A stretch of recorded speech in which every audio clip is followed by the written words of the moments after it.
But we've got some breaking news now about Florida Governor Ron DeSantis. NBC News has learned he will launch his presidential bid tomorrow evening in a conversation with Elon Musk.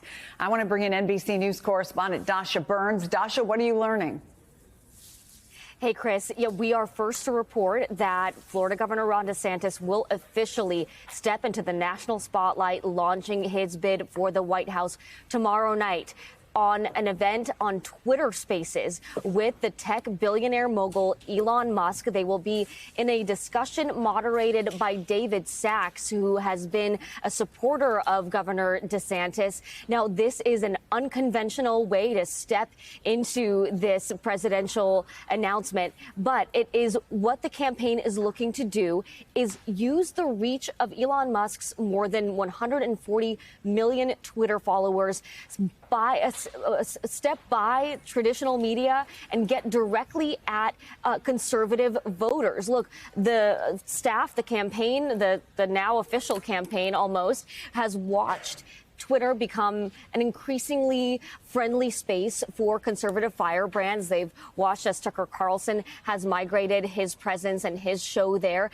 and they feel like this is a space where he can really have an impact with this announcement, both in terms of reach and also in terms of the sort of themes and the contrast that they can draw between DeSantis and the other contenders here, particularly between DeSantis and former President Trump. He, as soon as he announces, will become the top challenger to former President Trump. And of course, as we all well know, Twitter used to be his platform. It was his superpower to talk directly to the people on Twitter. And now it will be Florida Governor Ron DeSantis that is utilizing it to use it as a springboard for this presidential launch.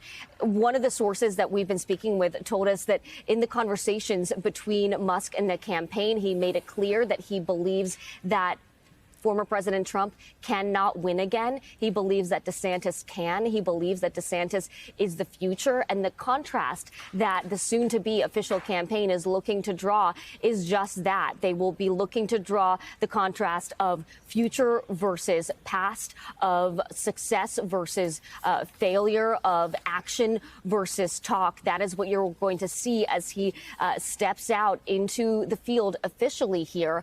And we're going to see him launch a video in addition to this conversation on Twitter Spaces, which, of course, is an audio platform for audio conversations on Twitter. But he'll have an official video. And then next week, he will do a swing through some of those critical early states, hammering his message officially as a presidential candidate, Chris.